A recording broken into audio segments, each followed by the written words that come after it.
Some men get pushed to their limit and pour themselves a stiff drink and go to bed. I got pushed to mime and called an attorney from an airport bathroom at midnight. But we'll get to that. Tuesday, March 4th, Knoxville, Tennessee, 11:47 p.m. I was asleep in my recliner with the TV watching me, because that's what happens when you're 76 and you've earned the right to fall asleep anywhere you want. The volume was low.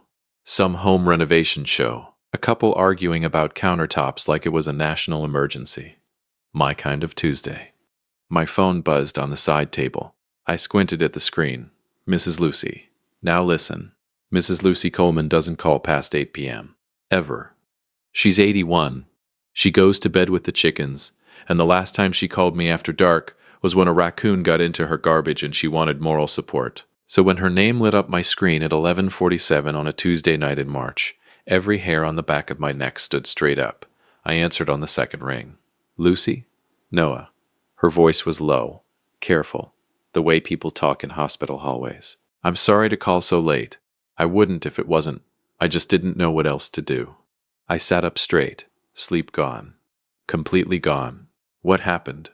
She exhaled slowly. I've been hearing Ella cry through the wall for 2 nights running. I knocked this afternoon. She opened the door by herself, Noah, in her pajamas. It was 4 o'clock in the afternoon, and she had a bowl of dry cereal on the couch and the TV on, and she was completely alone. The room got very still. I asked her where her mama was, Lucy continued. She said her mom and dad went on a trip. Said they left 2 days ago, Sunday morning. I asked her if any adult had checked on her, and she said a lady from down the street brought her a sandwich yesterday, but she didn't know her name. My hand tightened around the phone. She asked me if you knew, Noah. That's the first thing she asked. Does my grandpa know? I was already standing. I'm on my way. I called Ella before I even had my shoes on. The phone rang once. Just once. Like she'd been sitting next to it in the dark waiting for someone, anyone, to call. Grandpa? Lord, that voice. 8 years old and already sounding like someone who had learned not to expect too much. Hey baby, you okay? I think so. 8 years old and already hedging her emotions to protect other people's comfort, my chest cracked clean down the middle. Ella, listen to me. Is the door locked? Yes, sir. Good girl. Have you eaten today? I had cereal this morning. And Mrs. Lucy brought me a sandwich yesterday, but I saved some for today because I didn't know when. She stopped. Like she'd said too much. She rationed a sandwich for 2 days because she didn't know when someone was coming back. I grabbed my keys. Pack a bag, sweetheart. Grandpa's coming right now. You're not spending another night alone. Silence. Then, so quiet I almost missed it. Grandpa, did I do something wrong? Because Michael got to go and I asked Mommy if I could come and she said the cruise cost too much and Her voice cracked. My birthday was last month. They got me a backpack. I thought maybe I'd been bad, but I can't remember what I did. I stopped moving. I stood in my hallway in Knoxville, Tennessee at midnight with my shoes half on, and I made a decision right then. Not an emotional decision, not a reactive one. A permanent one. Ella, you did nothing wrong. You hear me. Not one single thing. Now pack your rabbit and your favorite shirt and unlock the front door. Grandpa will be there in 4 minutes. Mrs. Lucy was sitting on the porch steps when my headlights swung into Birchwood Lane. Ella was next to her, wrapped in a blanket, her little rolling suitcase at her feet, stuffed rabbit wedged under her arm. When my headlights hit her, she stood up. Then she ran. She didn't say a word when she reached me. She just grabbed on and held. I picked her up, all 52 pounds of her, and held her in the driveway of my son's house, and looked over her shoulder at Mrs. Lucy, who was pressing her fingers to her lips, trying to hold herself together. I called his cell, Lucy said quietly. Yesterday morning. No answer. Left a voicemail, nothing. Of course nothing. I carried Ella to my car, buckled her in myself, tucked the blanket around her legs. Before I closed the door, Lucy touched my arm. Noah, I know an attorney. She's good. Real good. Family law. Her name is Catherine Watson. She's got an office downtown on Gay Street. 22 years, and she has never lost a custody case. Not one. I looked at her. Send me her number. Right now, Lucy. She already had her phone out. Ella was asleep before we hit the end of the street. I drove back toward Maple Ridge in silence. The radio off. Just the sound of the highway and the heat running and Ella's slow breathing in the back seat. At the intersection of Kingston Pike and North Shore, I hit a red light. Don't do it, Noah. I did it. I opened Harry's Instagram. And there it was. Posted at 8:34 p.m. that same evening. Harry, Renee, Michael. Standing on the deck of a cruise ship somewhere off the coast of Florida. Golden hour light pouring over everything like God himself had agreed to be their photographer. Renee in a white sundress. Michael holding a virgin cocktail with a little umbrella in it. Harry, my son, my blood, the boy I coached in Little League and drove to college and cried at his wedding. Harry had his arm around his wife, and he was grinning like a man without a single thing on his conscience. Caption: Family time so grateful for these two. These two.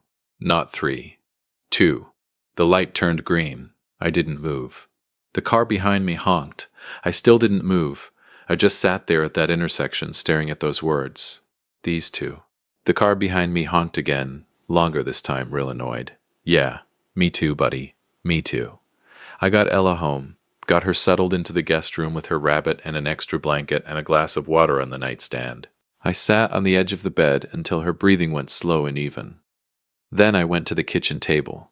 I opened my laptop, I made a pot of coffee I didn't need. And I started writing everything down. Every date, every detail, every word Ella said, verbatim.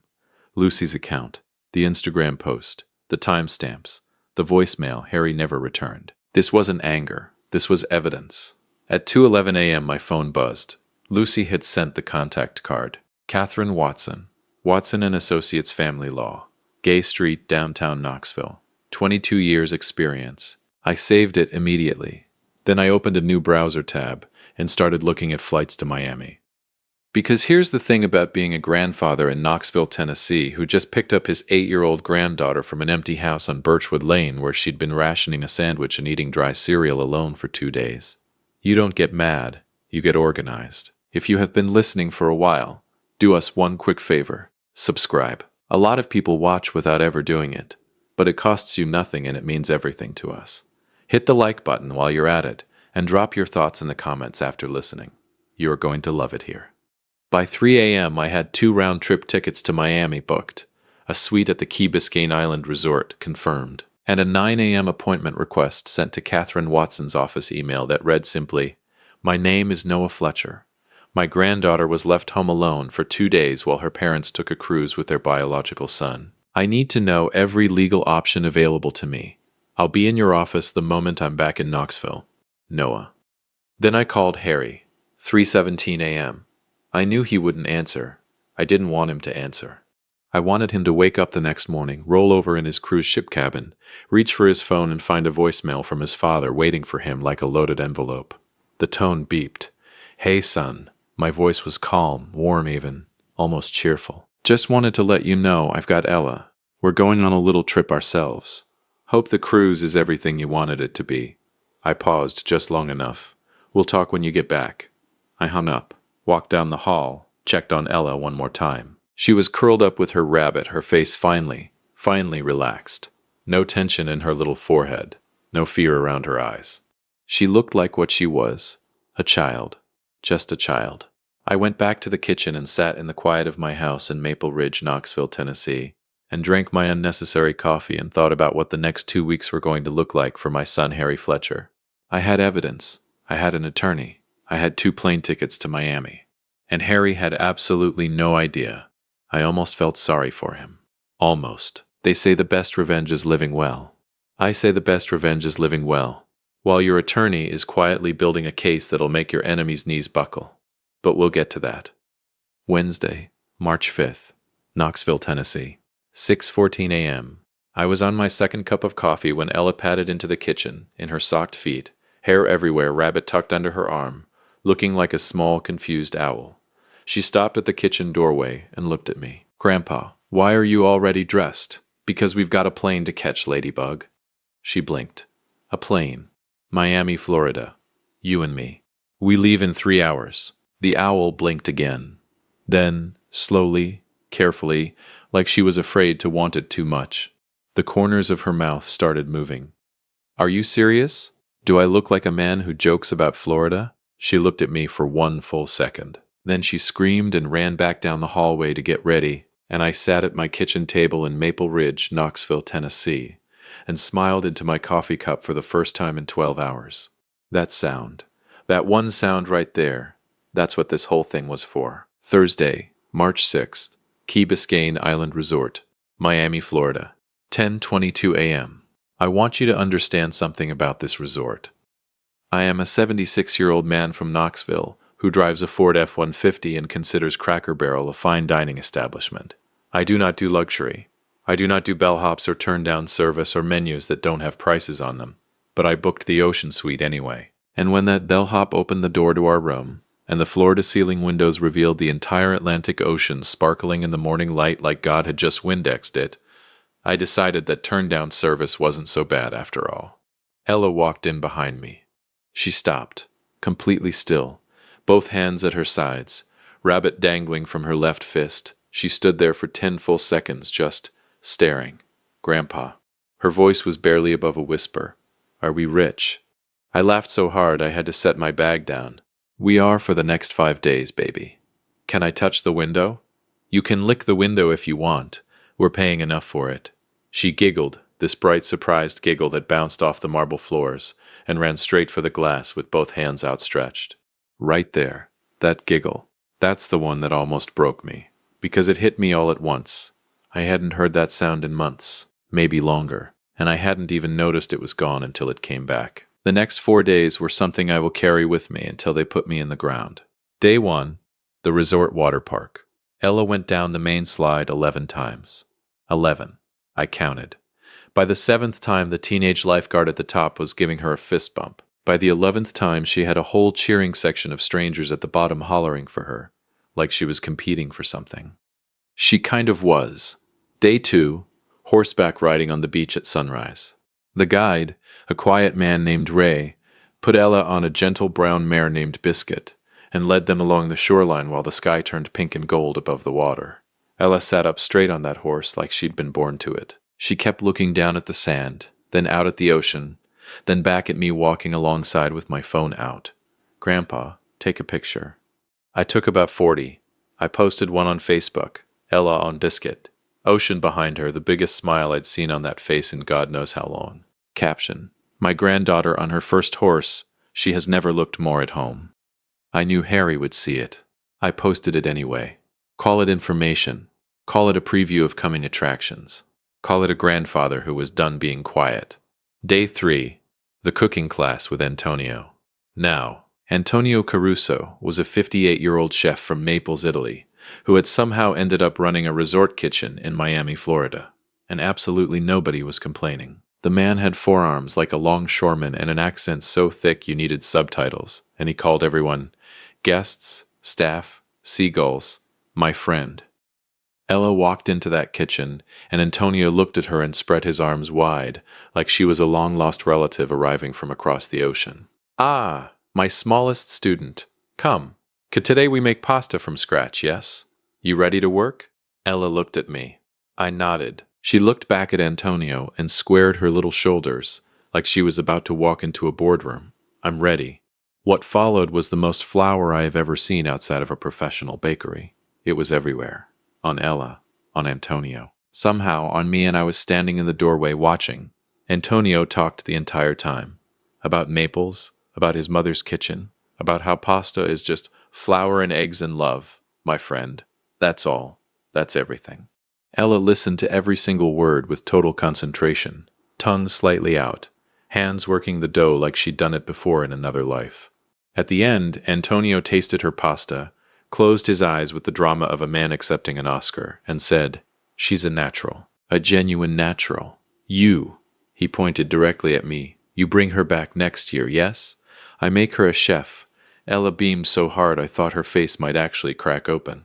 I took a photo of that too, flour on her nose, grinning like she'd just conquered something. Because she had. But here's the part nobody saw. Every night, every single night, after Ella fell asleep, I took my phone out to the balcony, closed the sliding door quietly behind me, settled into the chair overlooking the ocean, and called Catherine Watson. 9 p.m. Sharp, every time. Catherine Watson did not do small talk. In 22 years of family law, she had apparently used up her entire small talk allocation somewhere around 2008 and had absolutely none remaining, which suited me perfectly. Night 1. Tell me everything. From the beginning. Don't editorialize, just facts and dates. I talked for 40 minutes straight. She interrupted exactly twice, both times to nail down specific timestamps. When I finished, she was quiet for a moment. The kind of quiet that means someone is thinking rather than stalling. Okay, here's where we stand, she said. What they did has a legal definition, Noah. Leaving an 8-year-old child without adequate adult supervision for more than 24 hours in Tennessee meets the threshold for supervisory neglect under state child welfare statutes. I gripped the balcony railing. You're certain? I filed cases on considerably less. Here's what we have. Your neighbor's eyewitness account. That's gold, Noah. Direct, first-hand, documentable. We have the child's own statements. I'll need those properly recorded. We have the Instagram post time-stamped during the neglect period. And we have your voicemail establishing you as the responsible party who stepped in when her parents didn't. She paused. I also need school records. Behavioral changes, attendance, teacher notes, anything flagged in the past 2 years. I'll have them by Friday. Good. When you're back in Knoxville, I'll have the initial framework ready. We're pursuing 3 things simultaneously. Grandparent visitation rights that are legally enforceable, and court-ordered, a formal report to Child Protective Services, and a motion for psychological evaluation of the home environment as it pertains to Ella's welfare. I exhaled slowly into the Miami night air. Will Ella have to testify? Catherine's voice didn't shift even slightly. Not if I do my job correctly. And I always do my job correctly. I believed her completely. Night 2, Catherine walked me through the financial dimensions. The trust restructuring, the college fund, the will revisions. She spoke about irrevocable trusts the way some people talk about the weather. Matter of fact, inevitable. Already decided. Once it's filed, it cannot be undone, she said. Not by Harry. Not by Renee. Not by any attorney they hire. Are you certain? I've never been more certain of anything in my life, Catherine. Then I'll have the documents drafted before you land. Night 3. That's when everything shifted in a way I wasn't prepared for. I was on the balcony giving Catherine the school records I'd had Ella's teacher email me. 2 years of notes, a documented behavioral decline, a flag from the school counselor 6 months ago that Harry and Renee had apparently received, acknowledged, and then ignored entirely, when I heard the sliding door behind me. Ella, standing in the doorway in her pajamas, rabbit dangling squinting at me with sleepy, suspicious eyes. Grandpa, who are you talking to? I covered the phone. Just a work call, Ladybug. Go back to bed. It's nighttime. Important work call. She considered this with the full gravity of a federal judge reviewing a complex case. Then, can I have water? There's a bottle on the nightstand. Can I have the fancy water? From the little fridge? I am on the phone with an attorney building a legal case against your parents, and you are out here negotiating minibar water at 9 p.m. Yes. 1 bottle. Then bed. She disappeared without further argument. I went back to Catherine. Sorry about that, 8-year-old interruption. I heard, Catherine said, and I will go to my grave swearing I detected the faintest trace of warmth somewhere beneath that precise professional voice. She sounds like she's doing considerably better. She really is, Catherine. Good. Hold on to that. The contrast between her documented behavioral decline at home and her current emotional state in your care, that distinction is going to matter significantly in front of a judge. I wrote that down word for word, but it was night 4 that I genuinely was not prepared for. We were at the resort's main restaurant, white tablecloths, candles, the kind of place where the breadbasket arrives before you've even fully sat down. Ella was eating shrimp for the first time, making a different face with every single one, conducting a full running commentary on each shrimp individually, ultimately and ceremoniously declaring that she loved them. I was watching her and thinking, this is exactly what she looks like when nobody is making her feel small. When she suddenly put her fork down, went completely quiet, looked at the tablecloth for a moment, then looked up at me with those enormous brown eyes. Grandpa, am I adopted because something is wrong with me? The restaurant kept moving all around us, glasses clinking somewhere behind me, a couple laughing at the bar, a waiter rattling off specials at the next table. But right there, at that table, everything stopped. I set my fork down slowly. I reached across that white tablecloth and I took both her small hands in mine, and I told her the truth. All of it, every piece of it, age appropriate, careful, completely honest. I told her what adoption means and what it absolutely does not mean. I told her that being chosen is not consolation prize, it is the whole race. I told her that her birth mother was young and scared, and that what she did was an act of love, not abandonment. I told her that I would have driven through the night, flown across the country, and turned over every legal stone in the state of Tennessee before I let anyone make her feel like a leftover. Her eyes got shiny. She nodded slowly, processing every word with that serious, careful face she gets. Then she looked at my bread basket. Can I have some of your bread? You can have all of it. And dessert. Order 2. She smiled. Small at first, then bigger, then the real one. The one that starts slow and then reaches all the way up to her eyes and just stays there. I excused myself to the restroom after dessert, stood at the sink, ran cold water over my wrists and stared at myself in the mirror for a long moment. Because I had held it together at that table for her. I had been steady and warm and certain, because that was what she needed. But I am only human, and somewhere out there on the Atlantic Ocean, on a cruise ship full of champagne sunsets and carefully curated Instagram captions, my son Harry Fletcher was sleeping just fine.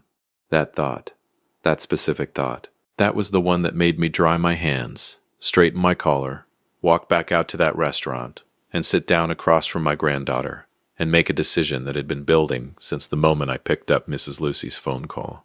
No more waiting, no more patience, no more giving Harry the benefit of any doubt. We were going home to Knoxville, and Catherine Watson had work to do. If you'd made it this far and want stories like this to keep coming, it really helps if you hit that like button and subscribe. Thank you for real. Some people need a courtroom to find justice. Some people need a conversation. Harry Fletcher needed both, and I made sure he got them. Sunday, March 16th, Knoxville, Tennessee. 4:47 p.m. Ella fell asleep on the plane home with her head on my shoulder and her stuffed rabbit in her lap, and a half-eaten bag of pretzels in her hand like she'd just stopped mid-snack and checked out completely. The flight attendant smiled at us when she came by to collect trash. I held up one hand. Don't wake her, please. She nodded and moved on quietly. I sat there at 30,000 feet with my granddaughter asleep on my shoulder and thought about what was waiting for us back in Knoxville. Not with dread, with something closer to quiet certainty. The kind a man feels when he knows exactly what he's walking into and is already prepared for every single version of it. Harry and Renee had landed 2 days earlier. I knew because Harry had finally responded to my 3 a.m. voicemail. Not a phone call. Not even a real sentence. 6 words via text message. No punctuation. No explanation. We need to talk. Coming home Sunday. I read it twice. Then I forwarded it to Catherine Watson with one line attached. Monday morning. My house. Be there at 9. Catherine replied in under 4 minutes. Already cleared my calendar. I'll bring everything. Monday, March 17th. Maple Ridge, Knoxville, Tennessee. 8:59 a.m. Catherine Watson arrived at my front door at 8:59 a.m. 1 minute early, which I would later learn was the latest she ever arrived anywhere. Charcoal blazer. Low heels. A leather briefcase that had clearly seen serious rooms before mine. She walked in, set her files on my dining room table, accepted a cup of coffee without ceremony, and sat down like she had been sitting at that table her entire career. I liked her more every single time I saw her. They don't know I'm here? She asked without looking up from her folder. They think it's a family conversation. The faintest smile crossed her face. Just barely. It is. Just a very well documented one. At 9:03 a.m. I heard Harry's car pull into the driveway. Here we go. The front door opened. Harry came in first. My son, 38 years old, tanned from 10 days on a cruise ship, wearing a jacket like he'd dressed deliberately for this moment. He looked tired underneath the tan, the deep kind, the kind that sleep doesn't fix because it isn't coming from exhaustion. It's coming from somewhere inside that rest can't reach. Renee came in right behind him, chin up, shoulders squared, jaw set. The woman had clearly spent the drive over constructing her argument, and she arrived fully armored and ready to deploy it. Harry opened his mouth to speak. Then he saw Catherine. He stopped walking, mid-step, like someone had cut his power. Dad, who? Harry, Renee, this is Catherine Watson, I said pleasantly.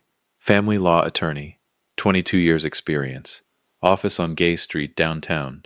Please, sit down. There's coffee.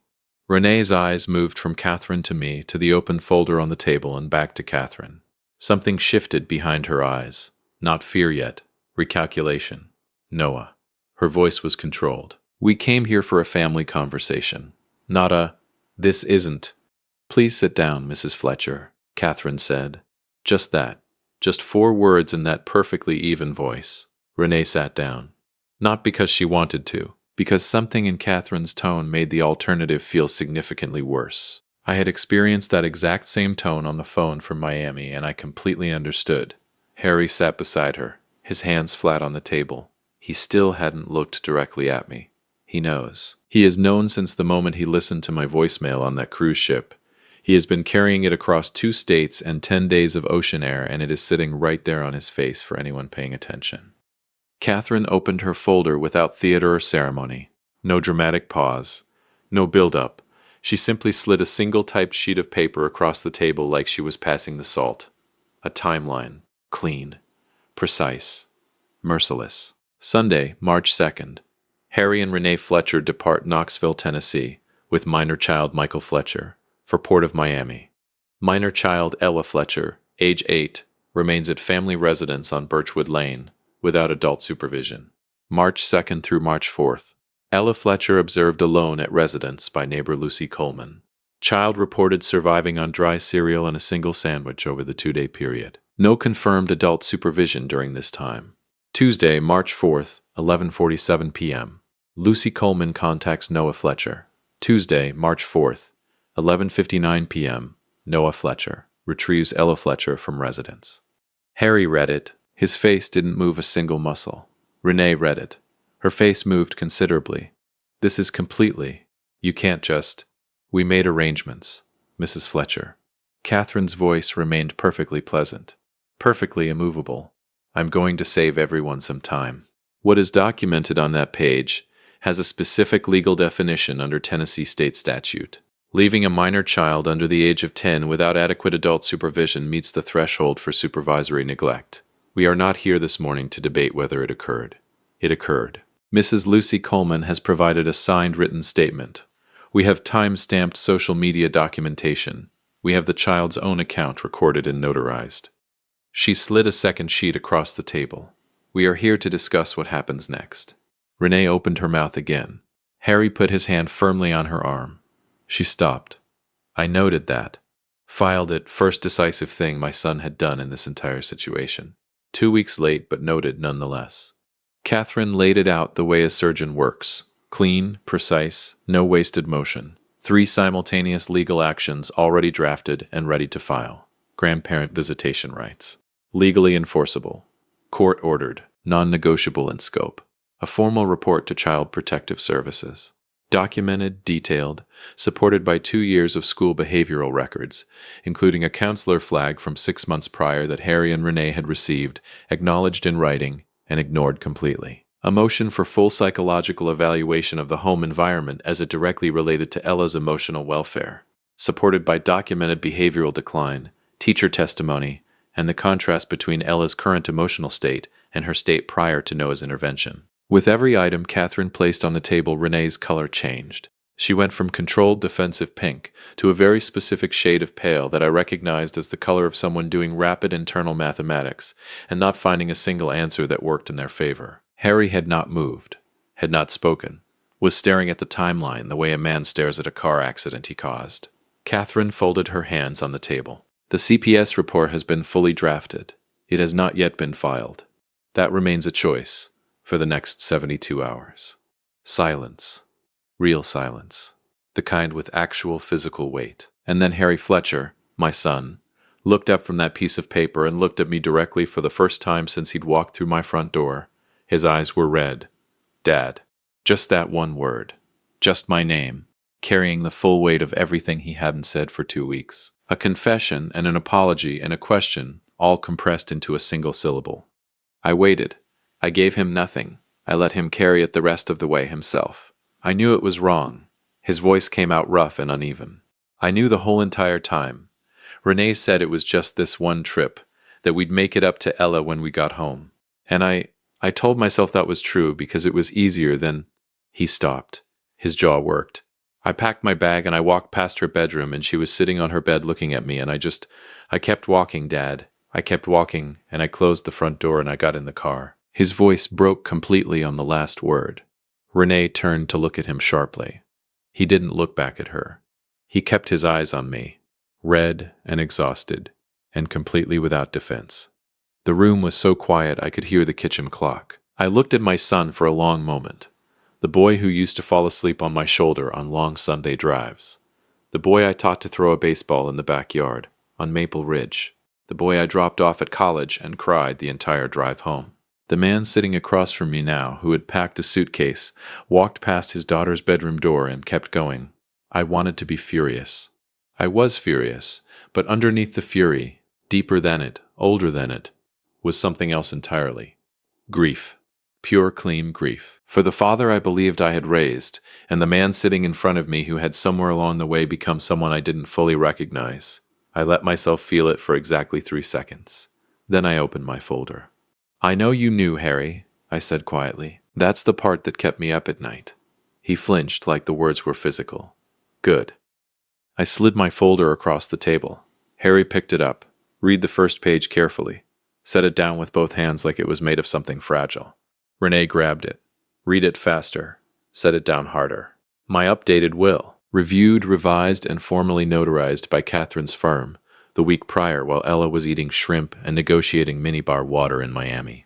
A significant portion of my estate, the Maple Ridge house, the investment accounts, the land my own father left me on the edge of Knoxville that had been in this family for 40 years, now sat in an irrevocable trust established solely and permanently for Ella Fletcher, to be released in full on her 18th birthday, managed by an independent trustee, overseen entirely by Watson & Associates. Irrevocable, meaning done, meaning permanent, meaning sealed, meaning no attorney Harry or Renee hired, no matter how expensive, no matter how aggressive, was ever going to touch it. Additionally, a college fund in Ella's name, already established, already funded, already earning interest, while we sat in this room. Renee stared at the document in front of her. Then she looked up at me, and for the first time all morning, for the first time since she walked through my front door with her chin up and her armor on, the armor was completely gone. What was underneath it wasn't anger. It was fear. Genuine fear. The specific kind that arrives when a person finally underestimated has already outmaneuvered them at every single turn while they weren't paying attention. Noah, she started. You chose who mattered to you, I said. I didn't raise my voice. I didn't lean forward. I just said it the way you say something that has already been decided. So did I. Nobody spoke. Good. Catherine laid out the resolution terms. 4 conditions. Clear, specific, legally binding, and entirely non-negotiable. 1. Ella begins weekly sessions with a licensed child therapist within 30 days. All costs covered by the trust. 2. Noah receives legally enforceable visitation rights, effective immediately. Every other weekend. 2 full weeks every summer. Major holidays to be discussed and agreed upon in writing. 3. Harry and Renee complete a minimum of 4 sessions of family counseling, together and individually. Documentation of attendance required. 4. The CPS report sits sealed in Catherine's files for 1 full calendar year. Any violation of any single condition, 1 missed counseling session, 1 incident, and it gets filed that same day. No phone call first. No second chance. Filed. Catherine closed her briefcase with a soft, deliberate click. These are not suggestions, she said pleasantly. They are terms. Renee looked at him. A whole silent conversation happened between them in about 4 seconds. Then she looked back at the table and gave 1 single tight nod. Like it cost her something. She wasn't getting back. It did. Good. They signed at 10:34 a.m. Harry stood to leave and paused at the dining room doorway, his back to me, 1 hand resting on the frame. Is she... His voice caught slightly. Is Ella okay? I let the question sit in the air for a moment, long enough to be felt. She will be, I said. No thanks to you, but she will be. He nodded at the doorframe, didn't turn around, walked out. Renee followed without a word or a look. The front door clicked shut behind them. 6 months later, September. Knoxville, Tennessee. Ella calls me every Sunday at 6 p.m. Has not missed a single one. Last Sunday, she talked for 47 minutes without pausing for air. About school. About her therapist, Evelyn, who she describes as always smelling like a bakery, which is weird, but I actually really like it. About the pasta she made Harry for his birthday from Antonio's recipe. About how Michael let her pick the movie on Friday night, and she picked something he visibly hated, and she felt a little bit bad, but also honestly not really. That last part she absolutely got from me. I am choosing to be proud of it. Harry shows up to every school event now, third row, every single time. He claps the loudest, and he doesn't make a production of it. No big announcements, no performative gestures. He just shows up and he stays the whole time. It is not redemption, not yet. But it is the road to it, and I know the difference between a man performing change and a man actually attempting it. Harry is attempting it. Renee is harder. Renee is civil and present, and trying in some weeks that genuinely has to be enough. The counselor told Harry, and Harry told me during one of our own conversations, that have slowly, carefully resumed, that Renee had built her entire sense of family around Michael, and that Ella had always represented something she didn't know how to absorb.